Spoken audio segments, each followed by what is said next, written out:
네, 안녕하세요. NCS 수험생 여러분. 저는 여러분들과 의사소통 능력 같이 공부하게 될 강사 김지영이라고 합니다. 이 NCS는요, 직무능력 평가의 기준이 되는 건데요. 여러분들과 함께 이론 공부하면서 시작을 해보도록 하겠습니다. 자, 먼저 의사소통 능력이라 뭔지 한번 같이 이론을 보도록 할게요. 기본적으로 우리가 알고 있는 의사소통 능력 그 얘기를 풀어놓은 거나 마찬가지예요. 상대방과 의견을 교환할 때 서로 전달하려는 의미를 정확하게 전달할 수 있는 능력을 의미한다 했는데요. 여기서 핵심은 뭐겠습니까? 의미를 정확히 전달한다는 게 바로 의사소통 능력의 가장 큰 핵심이 되겠죠. 그러기 위해서 우리가 문서를 읽고 이해하는 능력 외에도 요즘에는 외국어 능력에 대해서 같이 준비를 하셔야 할 것 같습니다. 먼저 문서적인 측면의 의사소통을 한번 보도록 할게요. 문서적인 측면이라고 하는 거는요. 자, 문서 이해 능력과 문서 작성 능력으로 나뉘어집니다. 문서 이해 능력은 말 그대로요. 내가 문서를 보고 정확한 정보를 획득하고 수집하여서 종합하는 그런 능력을 이야기하고요. 문서 작성 능력이라고 하는 거는 내가 그만큼 남들에게 전달하고자 하는 그 목적에 맞게 정확한 내용을 효과적으로 작성하기 위한 능력을 뜻한다고 보시면 됩니다. 가장 문서로 우리가 회사에서 모든 커뮤니케이션이 이루어지기 때문에요. 문서 이해 능력과 작성 능력이 기본적인 의사소통 능력의 핵심이라고 보실 수가 있겠습니다. 자, 그 다음에는 언어적인 측면의 의사소통입니다. 우리가 회사에서 여러 사람들과 관계를 맺을 때 기본적으로 이루어지는 것들이 언어를 통한 의사소통이잖아요. 그렇기 때문에 여기서는 경청 능력과 의사표현력이 가장 중요한 역할이 되겠습니다. 자, 그 다음에 우리가 네 번째로 그럼 어떻게 바람직한 의사소통을 해야 하는지 그 저해하는 요인을 한번 살펴볼 건데요. 회사에서 가장 많이 일어나는 문제들이 바로 여기 세 가지로 정리가 돼 있습니다. 먼저 첫 번째로 일방적으로 말하고 일방적으로 듣는, 즉 자기가 들었는지 안 들었는지 확인이 안 되는 거죠. 자, 두 번째는요, 자기는 전달했다고 생각을 했는데 전달이 안 된 경우, 아니면은 아는 줄 알았는데라고 이야기하는 경우는 제대로 된 의사소통이라고 말할 수가 없겠죠. 자, 그 다음에 세 번째는 말하지 않아도 당연히 알 거라고 하는 이런 문화 자체도요, 의사소통 능력에 해를 끼치는 그런 요소에 해당한다고 볼 수 있겠습니다. 자, 그러면 우리가 이런 의사소통 능력을 어떻게 개발해야 하는지 한번 팁 보도록 할게요. 자, 사후 검토라고 하는 거는 우리 의사소통이 제대로 이루어졌는지 확인하는 작업이 되고요. 자, 피드백이라고 하는 건 내 이야기를 제대로 들었는지 아니면 내가 남의 이야기를 정확히 이해했는지 다시 되묻고 서로 물어보는 과정이 피드백이 되겠죠. 자, 그 다음에 언어는요, 괜히 복잡하게 이야기할 필요가 없습니다. 언어는 단순 명료하게 진행을 해야 되겠고요. 경청을 할 때도 내가 정확하게 듣고 있다는 걸 표현해주는 적극적인 경청이 중요하고요. 이야기를 할 때는 감정에 구애받지 않고요. 감정 조정 능력까지 우리가 생각해볼 문제라고 생각이 됩니다. 자, 그러면 이번에는 본격적으로 문서 이해 능력에 대해서 자세히 알아보도록 하겠습니다. 자, 문서 이해 능력이란 것은요, 직업 현장에서 자신의 업무와 관련된 인쇄물이나 기호화된 정보 등 필요한 문서를 확인하여 문서를 읽고 이해하여 요점을 파악하는 능력이다. 결국에 문서를 확인해서 내가 정확한 내용을 파악할 수 있는지 그거에 대한 이해를 물어보는 게 문서 이해 능력입니다. 그렇기 때문에 여기 나와 있는 문장이나 정보를 정확히 이해하는 게 필요할 것이고요. 여기에 함께 나와 있는 도표나 수나 기호 같은 것들도 분명하게 이해할 수 있는 능력이 필요하겠죠. 자, 그러면 우리가 직장에서 필요한 문서 이해 능력이란 어떤 것들이 있냐? 기본적으로 문서를 읽고 이해할 수 있는 능력이 필요하고요. 두 번째는 나에게 필요한 목적에 맞는 알맞은 정보를 구별하고 비교하여 통합할 수 있는 능력이 필요하다고 보겠습니다. 세 번째는 내가 문서에 나타난 다른 사람의 이야기를 이해해서 요약 정리할 수도 있어야 완벽한 문서 정리를 했다라고 생각을 할 수 있겠죠. 자, 그럼 문서의 종류와 그 용도에 따라서 어떻게 달라지는지 한번 살펴보도록 할게요. 공문서는요, 말 그대로 공무 집행을 목적으로 하는 그런 문서입니다. 보통 행정기관에서 이루어지는 그런 공무 집행과 관련된 문서라고 생각을 하시면 되고요. 기획서는요, 아이디어를 내기 위해서 내가 이러이러한 아이디어를 통해서 이런 결과를 얻었다라는 프로젝트 같은 경우를 문서로 많이 만드는 형식이겠죠. 그래서 내 것을 뽑아달라, 나의 이런 기획안을 채택해달라라는 설득의 목적을 가진 그런 문서로 보게 되겠습니다. 자, 그 다음에 기한서는요, 어떤 회사 업무에 대해서 협조를 구하거나 아니면 자기 의견 이랬으면 좋겠다라고 이해하게 하는, 보통 사내에서는 공문서라고 불리기도 하지만요, 다른 회사와의 업무에서는 기한서, 이렇게 이야기를 합니다. 자, 그다음에 네 번째는 보고서가 있겠는데요. 말 그대로 보고하는 그런 문서입니다. 자기가 지금 하고 있는 업무의 현황이나 진행 상황, 아니면은 어떤 과정이나 결과 같은 것들을요, 이런 보고할 때 작성하는 문서라고 보시면 되고요. 자, 설명서는 우리가 소비자들이 가장 많이 접할 수 있는 이런 실용적인 문서죠. 어떤 상품에 대해서 특성이나 작동 방법이나 어떻게 조작하는지 이런 것들을 설명하기 위한 그런 문서를 말합니다. 자, 보도자료는요, 언론을 상대로 자기들에게 이런 보도자료를 제공을 하는 건데요. 우리 회사의 정보가 이런 것들이 기사로 낼 만하다 이렇게 제공을 하면 이것들을 기사로 써달라라고 요청하기 위한 것들을 보도자료라고 합니다. 자, 자기소개 전에 회사 들어갈 때 우리 한 번씩은 다 써봤을 텐데요. 자기 스스로에 대해서 뭐 성장 과정이나 환경이나 내가 이 회사에 왜 입사하게 됐는지 앞으로 어떻게 하겠다 뭐 이런 것들 자기 소개하는 문서겠죠. 자, 비즈니스 레터는 말 그대로 이메일입니다. 그래서 이거는 작게는요, 비공식적인 문서로 치기도 하지만요, 기본적으로 사업이나 아니면 고객에게 보내는 이런 편지를 이메일로 보내기 때문에 공식적인 문서를 정할 때도 요새는 많이 비즈니스 레터를 사용하는 편이기도 하죠. 자, 그 다음에 비즈니스 메모가 마지막에 있는데요. 이건 말 그대로 간단한 메모를 의미합니다. 업무상에 우리가 중요한 일이나 체크할 상황들 메모에서 전달하는 그런 간단한 이런 폼을 비즈니스 메모라고 합니다. 그러면 우리는 이런 문서들을 어떻게 이해를 해야 하는지 한번 살펴보도록 할게요. 먼저요, 가장 중요한 것은 문서의 목적입니다. 내가 이 문서를 읽고 어떤 목적에 따라서 요구하는 정보들이 달라지는가 생각을 해서요, 문서의 목적을 이해를 하고요. 그 다음에 이 문서가 작성된 배경과 주제, 이거는 모든 글에서 다 중요한 거겠죠. 자, 주제 정확히 파악을 하셨으면 문서에 쓰여진 정보를 정확하게 밝히고 문제가 제시하는 이런 현안 문제들을 파악을 하는 겁니다. 자, 그래서 내가 이 문서를 통해서 문제점을 이렇게 발견을 했으면요, 이 문제를 통해서 행동에 관한 분석을 해야 되겠죠. 어떤 것들이 필요되냐, 욕구나 요구 같은 것들이 나에게 어떤 것들이 필요하냐 내용 분석을 하시고요. 여기에 우리가 이해한 목적 달성을 하기 위해서 생각하고 결정을 한 후에 상대방의 의도를 이렇게 요약 정리하면은 이게 바로 문서를 이해했구나 라고 이야기할 수 있는 절차가 되겠습니다. 자, 그러면 여기까지 문서 이해 능력 한번 같이 봤는데요. 이번에는 문서를 작성하는 능력입니다. 자, 문서 작성 능력이란 직장 생활에서 요구되는 업무의 목적과 상황에 적합한 아이디어나 정보를 전달할 수 있도록 이번엔 문서를 작성할 수 있는 그런 능력을 이야기합니다. 그래서 대부분은요, 이렇게 문서로 우리가 이야기를 하게 되기 때문에요. 네, 이런 문서 작성 시 우리가 고려해야 할 사항들을 생각을 하면서 문서 작성의 요령에 대해서 알아보도록 하겠습니다. 기본적으로요, 문서를 작성할 때 꼭 필요한 것은요, 누구를 대상으로 하는지, 이 문서의 목적이 무엇인지, 언제까지, 내가 이걸 언제 보냈고 언제까지 필요한 시기인지 이런 게 포함되어야 되고요. 기획서나 제안서 같은 경우에는요, 이것을 뽑아달라 아니면 이런 게 어떻겠느냐라고 설득의 목적을 가졌기 때문에요, 기대 효과가 포함이 되어야 그만큼 자신에게 이득을 볼 수 있는 그런 설득의 요령이 되겠습니다. 자, 그 문서 작성의 구성 요소를 보도록 할게요. 어떻게 구성해야 좋은 문서가 되느냐? 기본적으로 골격, 짜임새 있는 골격은 중요합니다. 모든 문서에는 기본적으로 회사마다 폼이라는 게 있어요. 그죠? 자, 그래서 그 짜임새에 맞게 정확하게 기입을 하는 것이 좋고요. 객관적이며 논리적이고 체계적인 내용입니다. 객관성이라고 하는 건 자기 생각보다는 누가 봐도, 그죠? 타당하다고 생각되는. 그 다음에 이왕이면은 논리적인 구조를 가지고 체계적인 틀에 맞춰 써야 되겠고요.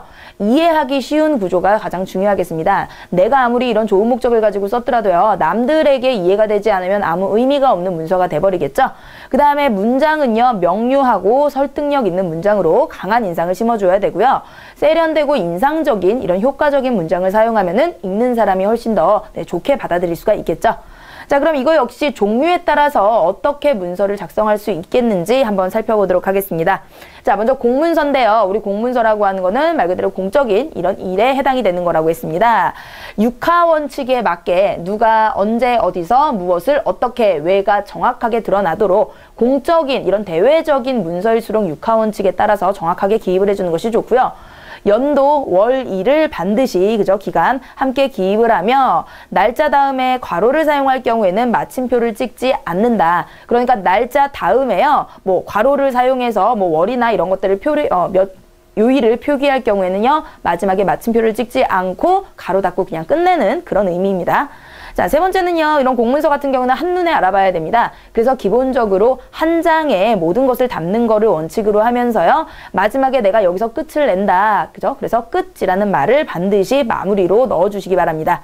그 다음에 네 번째 복잡한 내용은요. 항목별로 구분을 합니다. 그래서 내가 어떤 내용을 이야기하고 그 다음 이야기, 뭐 그 아래 이야기 이런 식으로 항목별로 구분을 해주면 보는 사람이 훨씬 더 좋겠죠.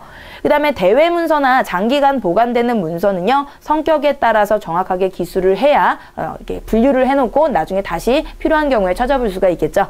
자, 두 번째로 설명서입니다. 우리가 가장 많이 접하는 명령문보다 평서형으로 작성해야 됩니다. 소비자잖아요. 어차피. 그렇기 때문에 소비자들에게 평서형으로 작성을 하고 정확한 내용 전달이 중요하기 때문에 간결하게 작성을 하는 게 좋겠습니다.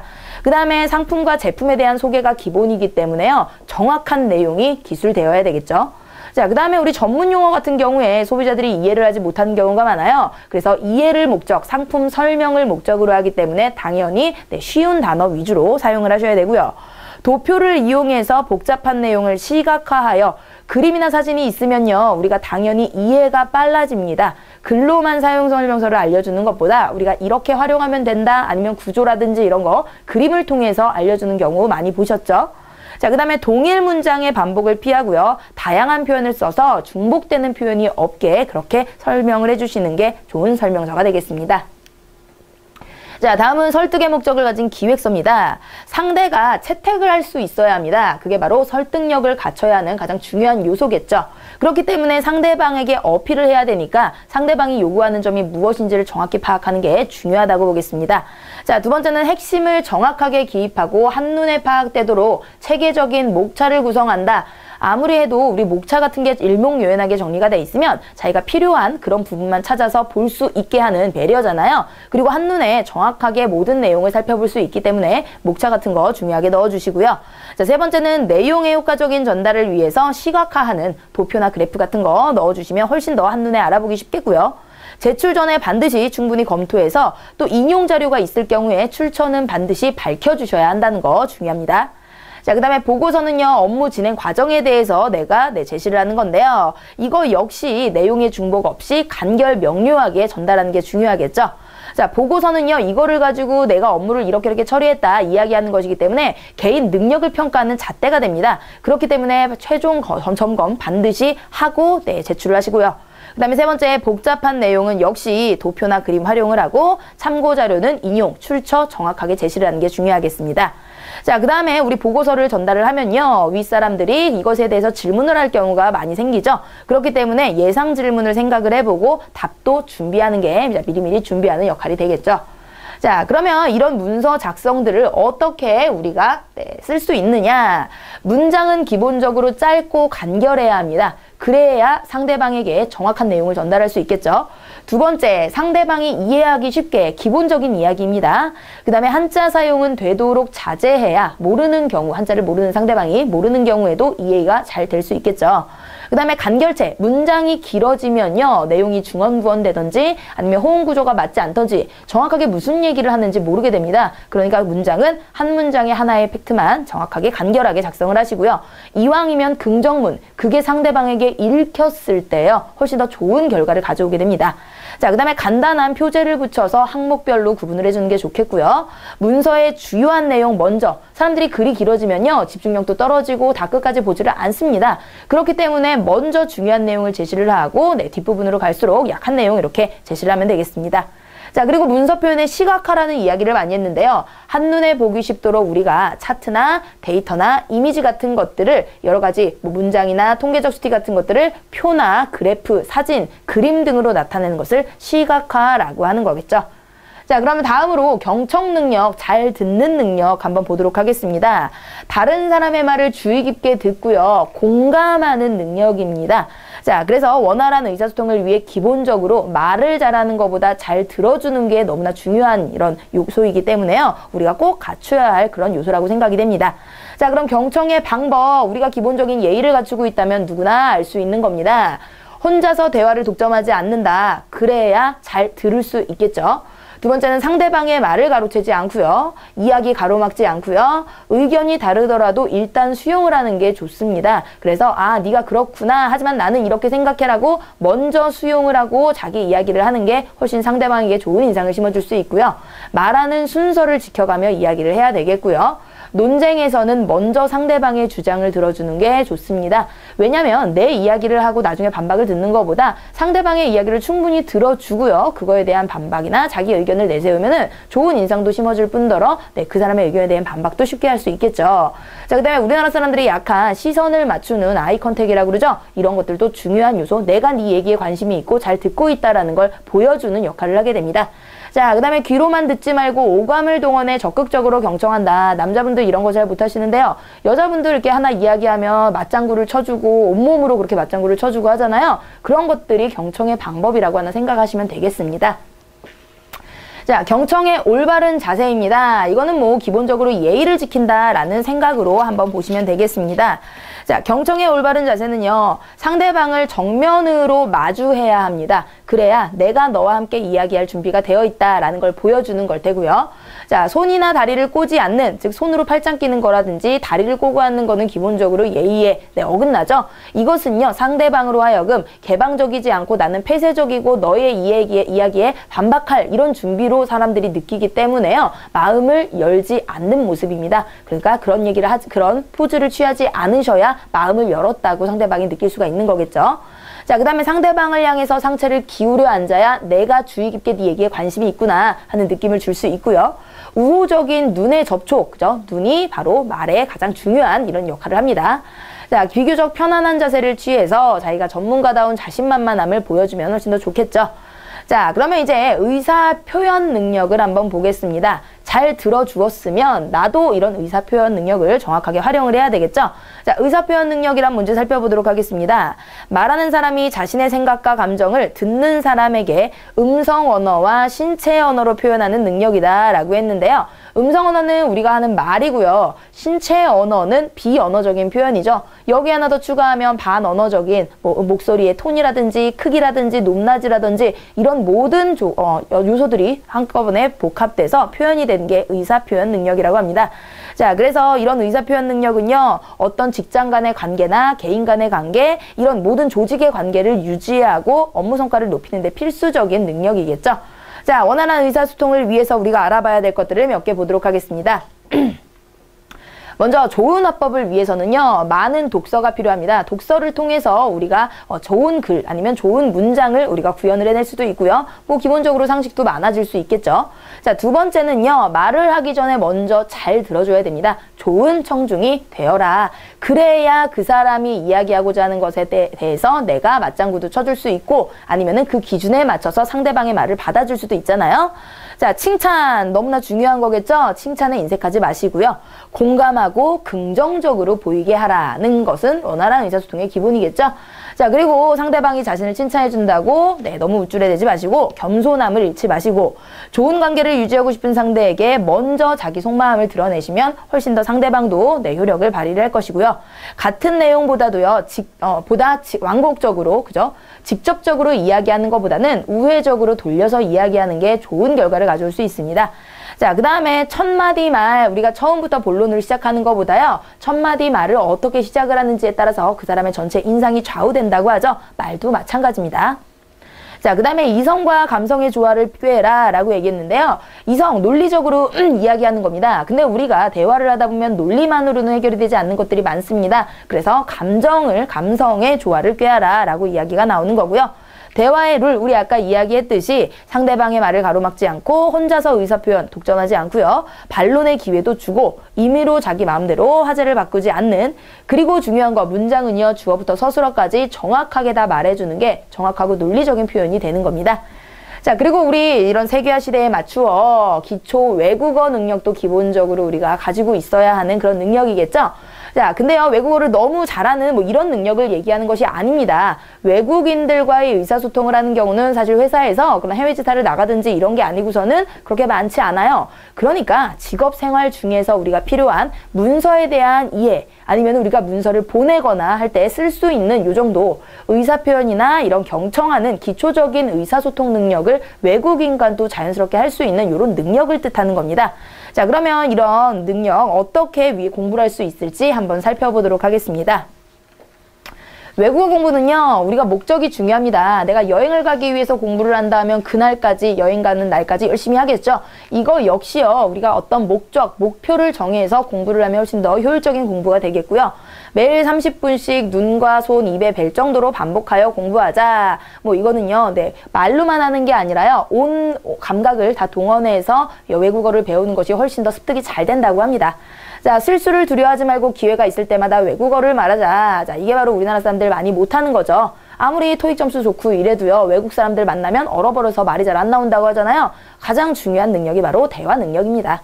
자, 그 다음에 외국어와 친해질 수 있도록 쉬운 외국어 잡지나 원서 같은 거 많이 접하시는 것도 좋겠고요. 혼자 공부하는 것보단 라이벌을 정하고 공부하거나 아니면 업무와 관련된 외국어의 주요 용어들은 꼭 기억을 해두시는 게 좋겠죠. 자, 그 다음에 출퇴근 시간에 짬짬이 뭐 라디오 같은 것들을 통해서 요새 네, 많이 외국어 공부하시는 분들 많고요.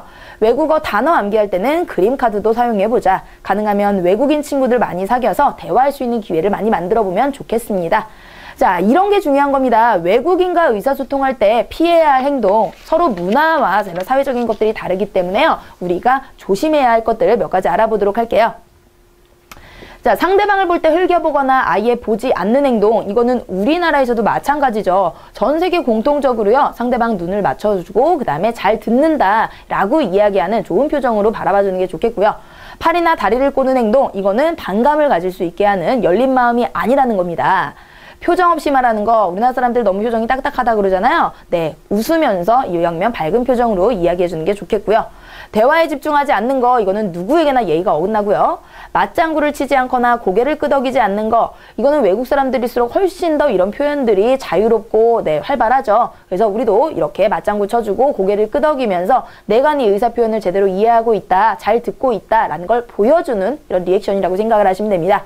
그 다음에 자료만 보고 얘기하는 거, 이것도 네, 좋지 않은 행동이고요. 바르지 못한 자세, 한숨이나 하품, 다른 일을 하며 듣는 거, 이건 기본적인 예의에 어긋나죠. 자, 그 다음에 뭐 상대방의 이름이나 호칭을 자기 임의대로 불러서는 안 됩니다. 어떻게 부를지 먼저 물어보고 그것에 대해 불러주는 게 좋겠습니다.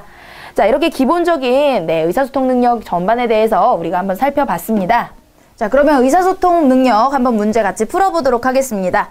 자, 다음 서식에서 잘못 쓰인 글자는 모두 몇 개인가 했는데요. 이런 거는 처음부터 끝까지 집중해서 하나하나 글자 꼼꼼하게 읽으시면 됩니다. 내용이 중요한 게 아니라요. 문맥 안에 있는 글자에 틀린 것들을 정확하게 보셔야 되기 때문에요. 네, 한 단위별로, 어절별로 끊어서 생각을 해보도록 하겠습니다. 자, 공익신고 및 공익신고자 보호 등에 관한 운영지침이라고 되어 있죠. 운영지침. 자, 서식 네 번째입니다. 신분공개 동의 여부 확인서. 신고자의 성명, 주민등록번호, 주소, 연락처, 공익신고, 제목, 접수일자, 접수번호, 신분공개 동의 여부에 자, 이제 많겠죠? 1. 국민권익위원회. 자, 요런 글자 보기 어렵습니다. 이중모음 같은 거. 위원회 확인 과정. 앞으로 귀하의 공익신고 사건에 대하여 국민권익위원회에서 확인하는 절차를 거칠 수 있습니다. 이 과정에서 귀하의 신분을 밝히거나 암시하는 것에 동의하시겠습니까? 동의, 부동의. 자, 두 번째, 조사기관의 조사과정. 앞으로 귀하의 공익신고 사건에 대하여 조사기관에서 조사 확인하는 절차를 거칠 수 있습니까? 정확히 보셔야 돼요, 글자. 이 과정에서 귀하의 신분을 밝히거나 암시하는 것에 동의하시겠습니까? 동의, 부동의. 3. 수사기관의 수사과정. 귀하의 신고사건이 수사기관에 고발되거나 검찰에 송차가 아니라 검찰에 넘겨진다는 게 송치라는 단어죠. 수사기관에서 수사하는 절차를 거칠 수 있습니다. 이 과정에서 귀하의 신분을 밝히거나 암시하는 것에 동의하시겠습니까? 동의, 부동의. 인적사항을 제외하여, 자, 이때는 단모음 외를 쓰는 거죠. 송치하기를 원하는 경우 형사조차에서부터 특정범죄 신고자 보호법을 준용할 것을 요청해야 합니다. 이거는 준용이 아니라 준용하는 거죠. 다른 사항에 적용하는 서식 같은 것들을 이야기해요.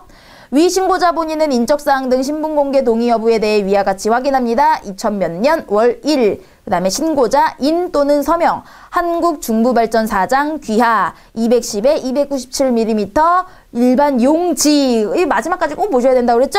60g의 제곱미터 재활용품, 이렇게 복잡하게 돼 있는 글자들은 꼼꼼히 보셔야 됩니다. 자, 지금 제가 손가락 몇 개까지 했었죠? 네, 8개 돼 있었네요. 네, 3번 체크하시면 되겠습니다. 다음은 전기 설비 안전관리에 대한 규정 중 일부이다. 다음을 읽고 고르시오. 자, 여기 물음에 답하시오까지 나와 있는데 틀린 것을 고르라는 문제입니다. 여기다 추가를 좀 써주시고요. 자, 그럼 우리 틀린 거를 골라볼게요. 3장은 전기 설비에 대한 안전관리 계획인데요. 10조가 안전관리 기본 계획 수립, 11조는 계획 유지의 수립, 그 다음에 4장은 설비 안전관리 활동, 1절, 12조는 기본사항, 13조는 설비 고장 시 보고 및 대책 수립, 14조는 재난재해 기타 시의 조치고요. 15조는 전기 설비의 장기 보전. 이렇게 소 제목들만 가지고 문제를 보면서 어느 부분에서 내가 올라가서 찾아야 될지를 확인하시면 될 것 같습니다. 자, 그럼 1번부터 한번 볼게요. 본사 안전관리부서장은 사업소별 시설물 안전 및 유지관리 계획을 검토한 후 종합하여 전사 시설물 안전 및 유지관리 계획을 수립하고 해당 연도 3월 15일까지 정부에 보고하여야 한다. 자, 그럼 이건 어디서 찾아야 되겠죠? 안전 및 유지관리 계획을 수립하고 나왔으니까 계획에 관련된 3장에 그 다음에 몇 조에 11조 보시면은 여기에 계획의 수립 나와 있었죠? 안전 및 유지관리 계획의 수립. 자, 여기서 한번 찾아볼게요. 3월 15일까지 해야 하는지 바로 2항에 나와 있네요. 그죠? 1번 맞고요. 이번에 시설물 안전 및 유지관리 계획. 자, 이것도 역시 요 3장 11조에서 찾으면 되겠죠? 각종 점검 및 법정검사 진단 계획이 포함되어야 한다. 자, 포함되어야 한다는 3항에 있습니다. 거기에 전부 다 나와 있는 내용이죠? 여기는 없네요. 그죠? 점검 숨심이 법정검사, 그 다음에 진단계획은 1, 2, 3, 4번 중 어디에도 포함이 안 돼 있네요. 그죠? 그러니까 2번이 틀린 거 체크하시면 되겠네요. 자, 나머지 확인해 볼게요. 3번에 본사 설비주관부 서장 및 사업소장은 설비사고 및 중대설비고장이 발생했을 경우 원인 규명과 재발 방지 대책을 수립해야 된다. 자, 여기는 설비사고 및 중대설비고장이니까 4장에 13조에, 그죠? 여기 대책 수립하는 거 있죠? 자, 봤더니 13조 2항 봤더니 그지? 발생했을 경우에 대책을 수립하여야 한다. 자, 똑같은 말로 나와 있습니다. 자, 그 다음에 태풍, 홍수, 폭설, 기타 비상체제는 비상체제 바로 재난, 긴급재난이죠. 14조에 해당이 되겠네요. 자연대책 18조 규정에 의한 방제 세부 집행계획에 따라 전기설비의 안전을 확보해야 한다. 바로 14조의 사항에 똑같이 써 있습니다. 그러니까 틀린 거 2번이 되겠죠. 자, 다음 문제 보시면 서식에서 잘못 쓰인 글자를 고르라고 합니다. 가로 안에 처음부터 끝까지 긴장 놓지 마시고 꼼꼼하고 정확하게 빠르게 읽어 나가시면 되겠습니다. 자, 그럼 확인 한번 해볼게요. 자, 제목은 전세계약서고요. 오른쪽에 있는 임대인용, 임차인용, 사무소 보관용 체크하는 란 넘어가고요. 부동산의 표지, 부동산을 알리는 게 아니라 부동산이 어딘지 표시를 하는 거겠죠? 그래서 첫 번째 틀린 거 나왔네요. 자, 소재지, 구조, 용도, 면적, 제곱미터와 평으로 구분이 되고요. 전세보증금은 금 얼마, 원정 나와 있고요. 제1조, 위 부동산의 임대인과 임차인 합의하에 아래와 같이 계약함.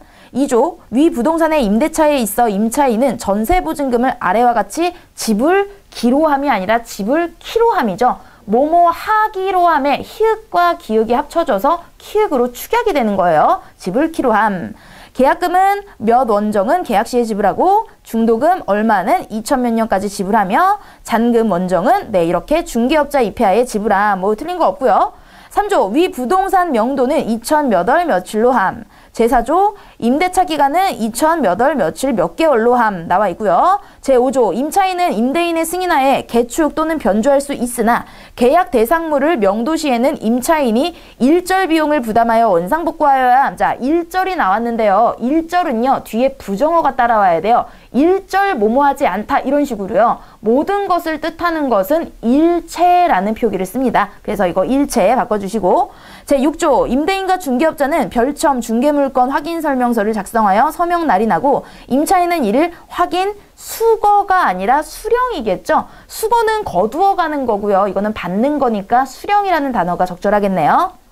다만 임대인은 중개물건 확인 설명에 필요한 자료를 중개업자에게 제공하거나 자료 수집에 따른 법령이죠. 법령에 규정한 설비를 지급하고 대행케 해야 함. 7조, 본 계약을 임대인이 위약 시는 계약금의 배액을 변상하며 임차인이 위약 시는 계약금을 무효로 하고 반환을 청구할 수 없음. 8조는 부동산 중개업법 제20조 규정에 의하여 중개료는 계약 당시 쌍방에서 수수료를 중개인에게 지불하여야 함. 위 계약 조건을 확실히, 자 이거 정확히 보이죠? 화고 후질에 증하기 위하여 본 계약서를 작성하고 각 한 통씩 보관한다. 2000몇 년 월 1일. 임대인, 주소, 주민등록번호, 전화번호, 성명, 인. 임차인도요. 주소, 주민등록번호, 전화번호, 성명, 인. 중개업자도 주소, 상호, 전화번호, 허가번호라고 되어 있죠? 허가번호까지 확인을 하시면 7개가 되겠습니다. 다음은 사원들이 아래 신문기사를 읽은 후 나눈 대화이다. 대화 흐름상 괄호안에 들어갈 말. 자, 이렇게 대화 흐름이 있으면요. 이 대화 내에서 신문 내용을 유추할 수 있으니까요. 이 긴 글을 굳이 읽지 않으셔도 된다라는 거 말씀드리면서 자, 우리는 이 아래 대화 내용만 보고 문제를 풀어보도록 할게요. 소연이가 신기하다. 치매가 예술을 탄생시킨 하나의 촉매가 된 거네 다름없네. 자, 치매라고 하는 게 예술을 탄생시킨 촉매라고 긍정적인 반응을 보이고 있죠. 그러니까 이런 내용인가 봐요. 자, 희선이 봤더니 그러게 언어장애를 꼭 불행으로만 단정 지을 수도 없겠어. 안 그래? 자, 얘도 장애를 긍정적으로 바라보는 이런 입장이 됐네요. 자, 현미가 내 생각은 달라라고 했으면 소연이와 희선이가 앞에서 이 장애나 치매 같은 경우를 긍정적으로 바라봤기 때문에 부정적인 이야기가 들어가야 된다라는 겁니다. 자, 그럼 부정적인 내용 한번 볼까요? 1번에 전두, 축두 치매를 앓는 환자들의 예술적 재능이 발견될 수 있도록 장려하는 프로그램이 개발되면 좋겠어. 이거는 긍정적인 예술적 재능을 개발시키자는 거니까 긍정적인 입장이니까 들어갈 수 없고요. 2번에 전두, 축두 치매를 앓는 사람 모두 그런 잠재적 재능이 있는 건 아닐 거야. 다 그런 건 아니지. 라는 부정적인 생각을 가지고 있는 거니까 2번이 우선 가장 맞겠고요. 3번에 저런 재능이 발굴되고 난 후 치매 증상이 완화된 사례가 있는지 찾아봐야 되겠는걸. 이런 재능 때문에 치매가 완화가 되는 이런 이야기까지 연결이 된대요. 그럼 얘도 긍정적으로 보고 있는 거겠죠? 자, 4번에 치매뿐 아니라 다른 신체적 장애가 있음에도 저런 예술이 탄생된 건 참 놀라운 일이야. 장애를 긍정적으로 바라볼 수 있는 관점이니까 여기서 부정적인 관점은 2번밖에 되지 않습니다. 자, 넘어가셔서요. 다음 글을 읽고 수정한 것으로 옳지 않은 거. 자, 이거 수정 문제도요. 보기 보고 거꾸로 찾아 나가도록 하겠습니다. 1번에 기역의 밑줄친 문장과 니은의 밑줄친 문장의 위치를 서로 바꾼다. 자, 그럼 기역과 니은 한번 볼게요. 기역은 2011년에 이렇게 됐고, 네, 니은은 2008년, 2010년이 나왔네요. 이거는 당연히 시간 순서대로 먼저 온 게 먼저 와야 되니까 니은 기역 순 제대로 고쳤네요. 이번에 디귿의 밑줄친 문장을 리을의 위치로 이동시킨다. 자, 디귿의 내용을 봤더니요. 한국은 유럽 챔피언 몬테그로, 네덜란드, 프랑스, 콩고, 도미니카 공화국을 상대로 생존 경쟁을 벌여야 한다라는 얘기입니다. 앞문장이요. 명예회복을 벼르고 있다고. 디귿의 뒤에 문장이 대한핸드볼협회는 이런 8강으로 잡고 이런 16강 진출이 이러하고 이렇게 나와 있죠. 그러니까 당연히 리을 위치를 한번 볼게요. 자, 리을 봤더니 쉽지 않은 행보가 예상된다와 연결이 돼야 됩니다. 그러니까 우리의 목표는 이렇게 16강 진출인데 한국은 이러이러한 좋은 나라들을 상대로 경쟁을 벌여야 하니까 결코 쉽지 않은 행보가 예상된다. 이렇게 연결되는 게 자연스럽겠죠. 그러니까 이것도 맞게 고친 거고요. 미음의 위치에 있는 또 하나의 과제는 신구조화다 라는 문장을 추가한답니다. 자, 미음 봤더니 미음의 바로 앞에 첫 번째 과제이다 라고 실력 차이를 줄이는 게 첫 번째 과제가 나왔어요. 그리고 뒤에 임감동 얘기는 또 뭐냐면요. 새로운 공격 수비 조합을 만들어가고 있다. 즉 이거는 어떻게 보면은 첫 번째가 실력 차이를 줄이는 거, 두 번째가 공격 수비 조합을 다양하게 만들어가는 두 번째 해결 방안에 해당이 되는 겁니다. 그러니까 이 두 번째 해결 방안을 또 하나의 과제는 이라는 문장을 추가해서 이야기하면 좋겠구나.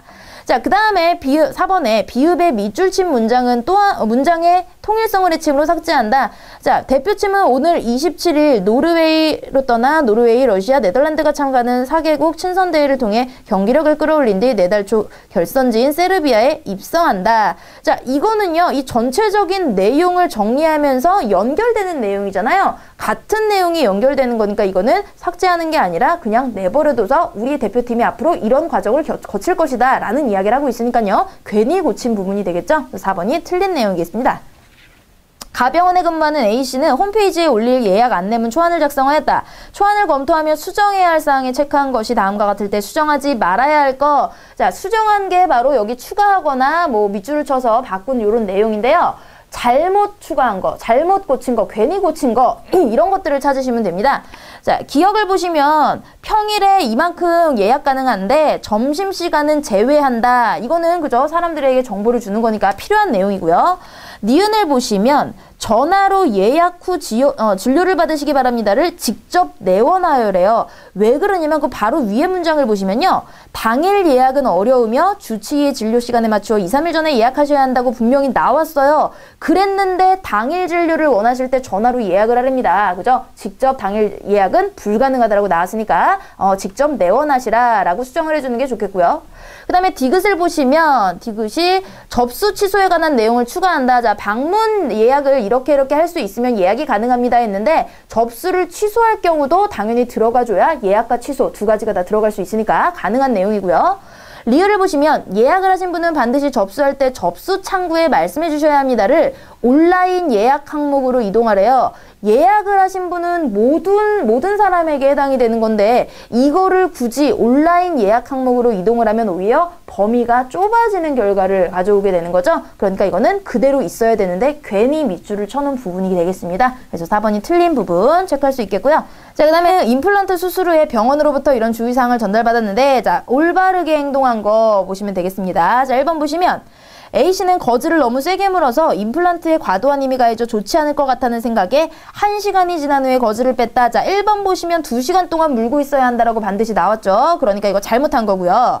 그 다음에 코에서 피가 계속 많이 났지만 A는 코를 풀지 않고 흐르는 피만 닦아내었다. 자, 1번 얘기는요. 보기 1번에서 나왔어요. 그러면 다음 걸로 넘어가셔도 됩니다. 자, 2번 보시면은 2번에 나오죠. 피가 계속하면 치과로 연락해야 되는데 연락 안 했어요. 피만 닦아냈대요.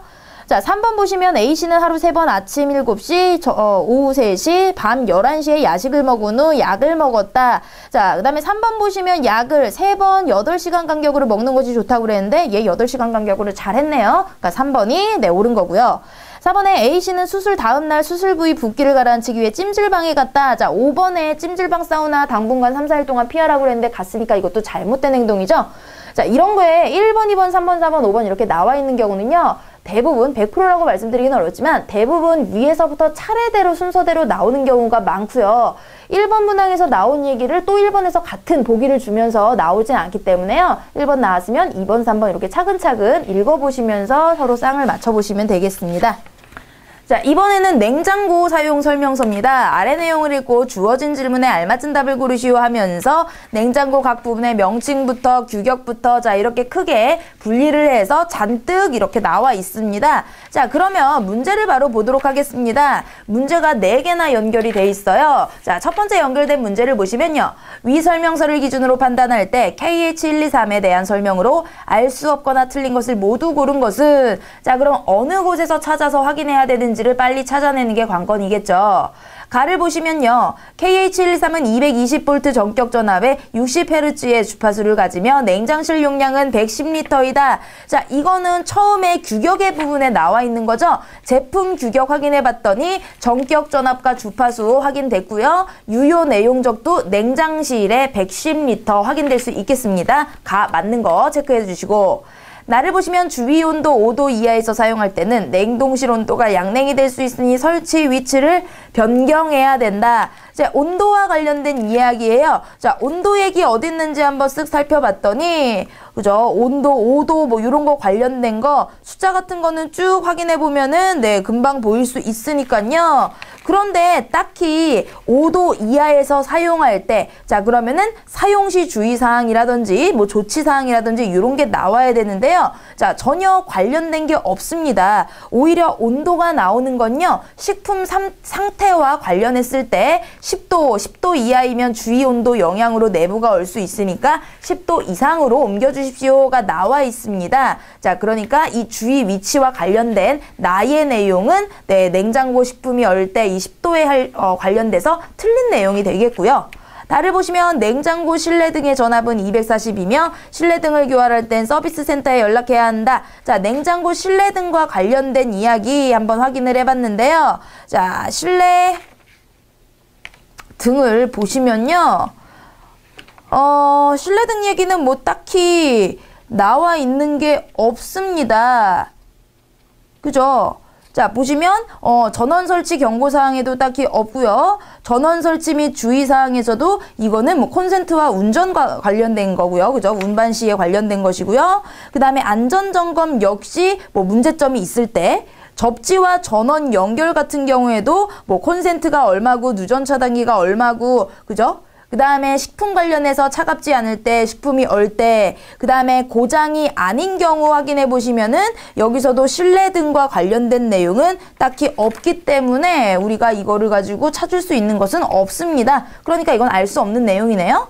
자, 그 다음에 라를 보시면 냉장고 바닥에 물이 고이고 사용 중 타는 냄새가 날 경우에 자, 이거는 문제시 됐었을 때죠. 그러니까 안전점검이나 뭐 종치사항에 자, 보시면 여기 두 번째, 세 번째 동그라미 보시면 타는 냄새가 날 경우 바닥에 물이 고여 있고 전기를 느끼는 경우에는 하나라도 포함되면 전원 스위치를 끄고 뽑은 후 구입처 또는 서비스센터로 연락하라고 했습니다. 그런데 여기서는 패킹을 떼어내고 접지선을 제거한 후에 서비스센터로 연락을 받으래요. 패킹 빼고 이러는 건 버릴 때 분리해서 빼는 거니까 관계가 없습니다.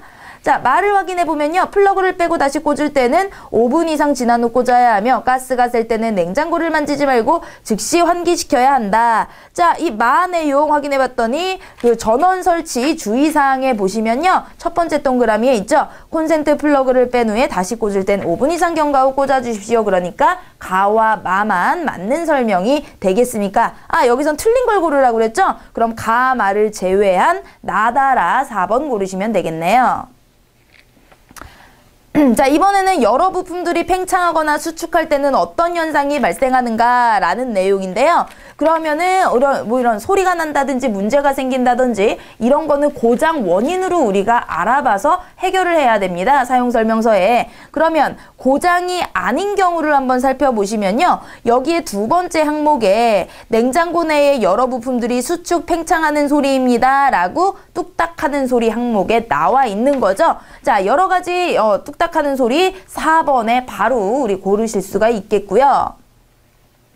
다음 문제 보시면 냉장고 식품이 차갑지 않을 때 체크할 게 아닌 거. 자, 그럼 식품 관련 상황을 보시면요. 자, 냉장고 식품이 차갑지 않을 때라는 항목이 있죠. 자, 여기에 해당하지 않는 겁니다. 자, 전열기 위치, 그 다음에 냉장고 주변 간격, 식품을 냉각기 주변에 준 것은 아닌지 확인하고요. 냉장고 내 저장된 식품의 양을 확인한다. 자, 여기에 나오지 않은 거 3번은 나오지 않았죠. 이거는 냉장고 식품이 얼 때 이야기에 해당이 되는 거죠. 그러니까 3번 고르시면 되겠습니다. 자, 연결된 문제 보시면 KH123 냉장고에 대한 설명이에요. 자, 이거 역시 앞에서 확인하면서 진행을 할게요. 1번에 KH123 냉장고는 가로 450, 세로 1200, 깊이 555의 규격을 지니며 35kg 무게가 나간다. 자, 이거는 규격이니까 제품 규격 초반 부분에 보시면 네, 바로 보이죠? 외형 치수와 무게 정확합니다. 이번에 냉장고를 처분할 때는 패킹을 떼어내고 어린이가 노는 곳에 버리지 말아야 한다. 자, 이거는 버릴 경우의 이야기니까요. 냉장고를 버릴 때, 자, 바로 우리 제품 규격 아래에 전원 설치 및 사용 시 경고사항의 네 번째 동그라미 있죠? 버릴 때는 패킹을 떼어버리고 어린이 노는 곳에 버려두지 마십시오. 그대로 들어있습니다. 자, 그 다음에 3번은 접지단자 얘기예요. 그러면 접지단자는 그 왼쪽 페이지 맨 아랫부분에 있죠. AC200, 네, 220V 콘센트에 사용할 경우에는 전격 전류 15mA 누전 차단기를 연결해야 한다. 자, 접지와 전원 연결 첫 번째 보시면요. 자, 220V 사용할 경우에는 별도로 접지하지 않아도 된다고 했어요. 그러니까 굳이 이런 누전 차단기 필요 없다라는 얘기니까 3번 틀렸죠. 4번에 장마철 냉장고에 이슬이 맺힐 경우엔 마른 헝겊이나 수건으로 닦아주면 좋다. 자, 냉장고에 이슬이 맺힐 때, 자, 고장이 아닌 경우에 두 번째 파트에 거기 이슬이 맺힐 때 보이시죠? 설치 장소의 습도가 높거나 장마철에 고온다습한 날씨가 계속될 때 이슬이 맺힐 수 있으므로 마른 헝겊이나 수건으로 닦아주십시오. 이렇게 확인이 됐습니다.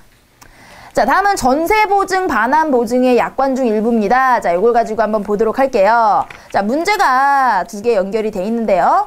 약관을 바탕으로 고객센터 게시판에 올라온 질문에 답변을 하려고 한다. 다음 중 옳지 않은 거 고르랍니다.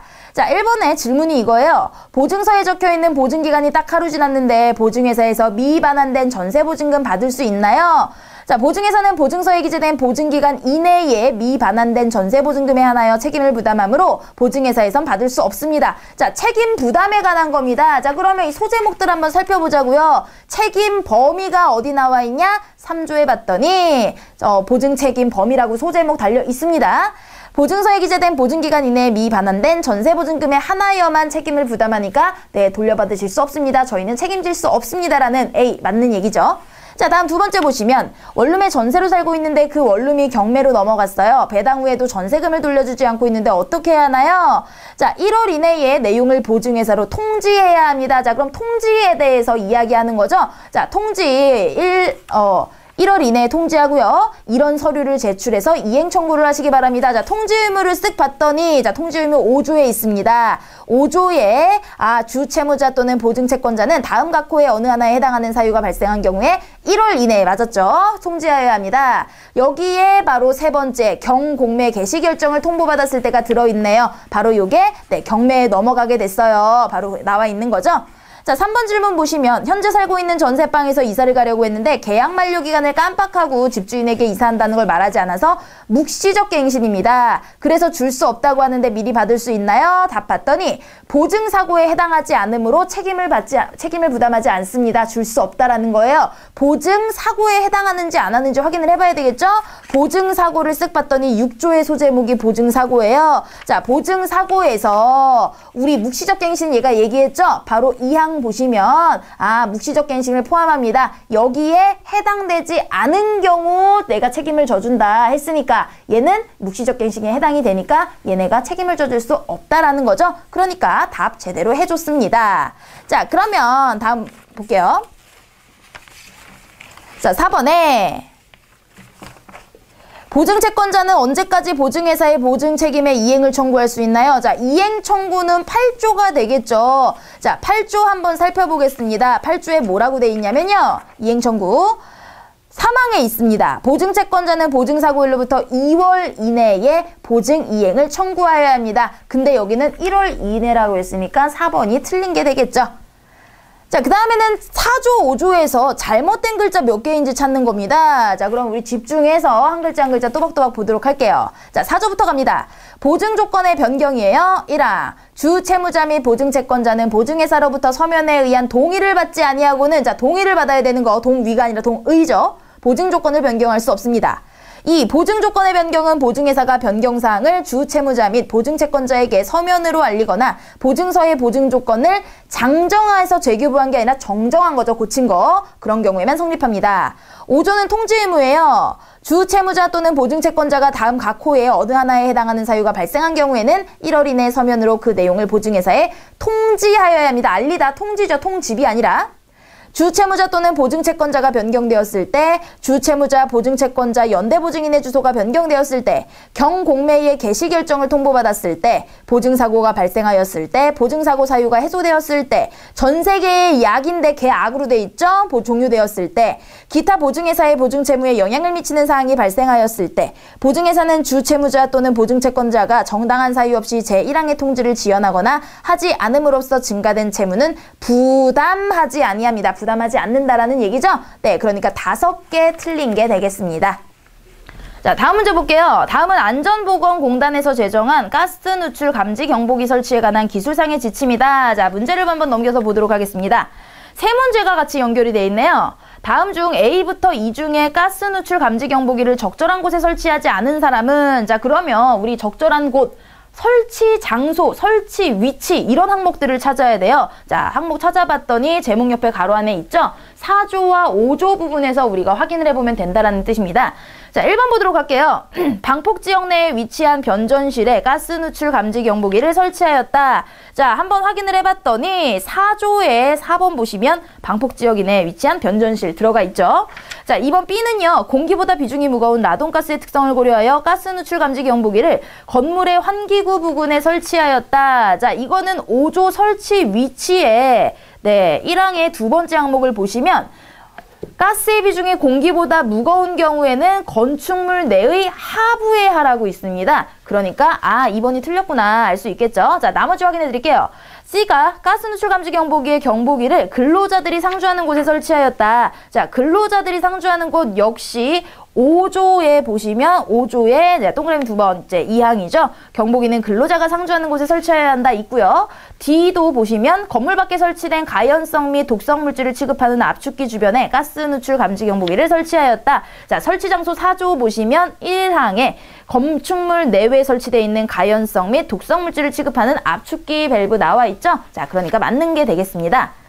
자, 그 다음 문제는 다음 중 가스 누출 감지 경보기의 성능이 의심되는 경우, 자, 성능이 몇 조에 있는지 쭉 확인을 해봤더니 7조의 성능과 관련된 부분이 있네요. 자, 1번에 등유의 증발가스가 누출되었음에도 불구하고 독성가스 누출 감지 경보기의 경보가 울리지 않았다. 자, 7조 성능의 1항을 보시면요. 여기 두 번째 줄에 등유의 증발가스, 배기가스, 탄화수소계 가스와 그 밖의 가스에는 경보가 울리지 않아야 한다. 나와 있죠? 제대로 됐네요. 자, 이번에 독성가스를 감지하는 경보기는 0에서 허용 농도의 3배 값의 범위에 눈금을 가지고 있었다.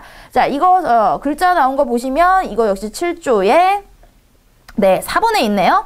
지식의 눈금의 범위는 가연성 가스용은 0에서 폭발 한계값, 독성 가스는 요 부분이죠. 0에서 허용 농도의 3배 값이어야 한다라고 나와 있으니까 이것도 맞는 거고요.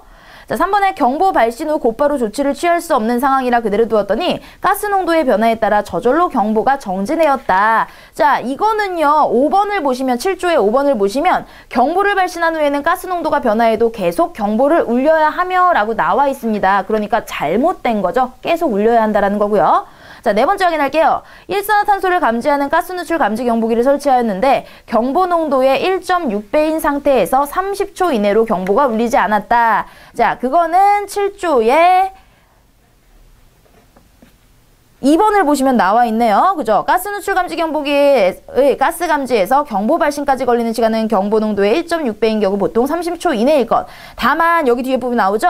암모니아, 일산화탄소 또는 유사한 가스 등을 감지하는 누출 감지 경보기는 1분 이내로 한다라고 나와 있으니까 3번이 의심이 되는 경우입니다. 자, 그 다음 문제, 다음 중 가스 누출 감지 경보기가 갖추어야 할 구조에 대한 설명으로 옳지 않은 거. 자, 이 구조 문제 8조에 있죠? 자, 8조 보고 확인을 해보도록 하겠습니다. 자, 1번. 가스에 접촉하는 부분은 내식성 재료나 충분히 부식 방지 처리가 된 재료를 사용하며 그 외 부분은 도장이나 도금 처리가 양호한 재료를 사용한다. 자, 8조의 2항을 보시면 똑같이 있고요. 이번에 경보는 램프의 점등 또는 전멸 방식을 사용하거나 경보가 울리는 방식을 사용해야 한다. 자, 이거는 8조의 5항을 보시면요. 경보는 램프의 점등 또는 전멸과 동시에 경보를 울려야 한다고 했습니다. 근데 이건 또는이라고 나와 있으니까 분명히 다른 의미예요. 2번이 틀렸고요. 3번에 가연성 가스의 누출 감지 경보기는 방폭 성능을 갖춘 것이어야 한다라고 했습니다. 그래서 이 방폭 성능도 3번에 나와 있고요. 그 다음에 충분한 강도여야 하며 취급과 정비가 쉬워야 한다는 첫 번째 문항에 있네요. 네, 다음 문제 보시면 도로교통공단에서 제공하고 있는 자동차의 관리 점검과 관련한 차량 고장과 뭐 이런 조치, 지침서래요. 자, 이것도 문제 3개 한번 문제를 보고 해당 항목 찾아보면서 문제를 풀도록 하겠습니다. 자, A는 자가용을 이용해 부산으로 출장을 가는 도중 핸들을 돌릴 때마다 삑 하는 이상한 소리가 들려서 이상이 있음을 감지하였구나. 자, 그러면 이상한 소리 부분에서 찾으면 되겠죠? 자, 굵은 글씨로 이상한 소리가 날 때 첫 번째 있습니다. 그죠? 자, 첫 번째에서 자, 삑 하는 소리가 어딨냐면요. 동그라미 4번째 봤더니 이렇게 삑 하는 소리가 날 때는 스티어링 기어, 조향 기어 박스나 핸들에 결함이 발생한 것이므로 수리를 받는다. 이게 답입니다. 그러면 여기에 해당되는 거 2번에 조향 기어 박스의 결함이다. 바로 쉽게 찾을 수가 있겠죠. 자, 다음 문제 넘어가면요. W차량 정비소에서 일하는 C는 오전에 총 4대의 차를 수리했는데 이 중에 한 대가 제대로 수리되지 않아 다시 점검 요청이 들어왔다. 고장 상태와 수리 내용이 다음과 같다고 할 때 잘못 수리된 차는 자, 이것도 하나하나 고장 원인을 비교를 해보면 되겠죠. 주행 시 좌우로 기우뚱거리는 A차 뒷타이어 펑크로 인한 것으로 타이어를 고쳐야 했다. 자, 그러면 주행 시 좌우로 뒤뚱거린다. 자, 이거 보시면요. 중간쯤에 그죠? 핸들이 한쪽으로 쏠릴 때 뭐 이런 거겠죠? 자, 봤더니 한쪽 타이어에서 공기가 새거나 휠 얼라이먼트가 불량이고 타이어의 펑크도 원인이 된다. 이때는 공기를 주입하거나 새 타이어로 교환해야 한다. 그래서 타이어를 교체했답니다. 자, 두 번째, 시동이 걸리지 않는 B차. 플러그를 뽑아보니 검게 그을러져 있어 와이어 브러쉬로 닦아주었다. 자, 시동이 걸리지 않았을 때, 자, 이것도 찾아봤더니, 자, 세 번째 세모네요. 자, 세 번째 세모의 첫 번째 동그라미 보시면요. 경보기를 눌러보고 소리가 작으면 배터리가 약한 것이므로 배터리 확인하고요. 전기가 나갔으면 케이블 지원받아 엔진 시동을 충분히 충전한 다음 출발하고, 플러그를 빼보아 검게 그을려 있으면 와이어 브러쉬로 깨끗이 닦아주며 라고 나와 있는 부분이니까 네, 제대로 했네요. 자, 그다음에 C를 봤더니 브레이크 라이닝이 닳아서 자, 발 언저리에서 끼익 소리가 났답니다. 자, 이것도 이상한 소리 첫 번째 항목에서 찾으면 되겠죠? 네, 첫 번째 동그라미에 있네요. 끼익 소리가 나는 건 브레이크 라이닝이 닳아서 그러므로 라이닝을 교체한다. 그래서 제대로 교환했고요. D차는요. 전구 퓨즈에 이상이 없어 퓨즈 박스를 열어보니 퓨즈가 끊어져 있어서 테이프로 끊어진 퓨즈를 연결하여 수리하였다. 자, 이거 퓨즈 박스를 열어보는 부분인데요. 자, 퓨즈 박스 얘기는 전조등이 켜지지 않았을 때, 그죠? 전조등이 켜지지 않는 D차니까, 네, 전조등이 켜지지 않았을 때 세모를 찾으시고요. 거기 두 번째 동그라미 보시면요. 전구에 이상이 없을 경우 퓨즈 박스를 살펴보고, 퓨즈가 끊어졌으면 퓨즈 뽑개로 끊어진 부를 뽑아내고 같은 규격의 예비 퓨즈로 갈아 끼운다. 예비 퓨즈가 없으면은 같은 용량의 퓨즈를 빼서 대신 끼워도 된다라고 했는데, 얘는 어떻게 했어요? 테이프로 끊어진 퓨즈를 연결해서 수리했대요. 예비 퓨즈를 사용을 해야 되겠죠? 그래서 D차가 잘못 수리된 차량이겠습니다. 2차는 보기에 없으니까 뭐 굳이 시간 낭비해가면서 볼 필요 없겠죠? 자, 그럼 다음 문제 보도록 할게요. B는 출근을 하기 위해 차에 시동을 걸었는데 계기판 충전 경고등에 불이 켜진 것을 발견하였다. 이때 상황에 대하여 B가 취할 행동으로 옳은 것은, 자, 이거 역시 확인을 해볼게요. 계기판 충전 경고등에 들어왔을 때입니다. 자, 충전 경고등 들어왔을 때 항목 가면 되겠죠? 충전 경고등이 들어오면은요, 얼터네이터에서 축전지로 충전이 안 된다는 뜻으로 펜벨트가 끊어지거나 얼터네이터 자체에 이상이 생긴 것이다 해서 펜벨트가 끊어졌을 때는 네, 이렇게 하고 펜벨트가 늘어졌을 때는 뭐 이렇게 하라고 얘기를 했어요. 자, 1번을 보시면 엔진 시동을 끄고 4, 5분 정도 기다린 후 엔진 오일량, 이거는 엔진 오일 등이 켜졌을 때겠죠? 이번에 펜벨트를 살펴보고 끊어졌다면 폐타이어 튜브 고무줄을 한 겹으로 조여서 여기 끊어졌을 때 두 겹으로 해서 단단히 조여 묶는다 나왔으니까 틀렸고요. 3번에 펜벨트를 살펴보고 늘어졌다면 얼터네이터에 있는 조정 볼트넛을 돌려 장력을 조절한다. 자, 늘어졌을 때 나와 있는 부분이죠. 7에서 9mm 정도가 되도록.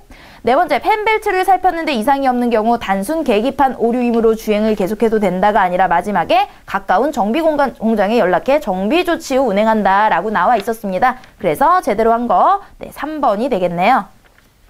자, 여기까지가 저랑 같이 공부하신 네, 부분이고요. 이 뒤에 부분도 다른 강사님들과 열심히 공부하셔서 다들 원하는 기업에 좋은 성적 받으시길 바라겠습니다.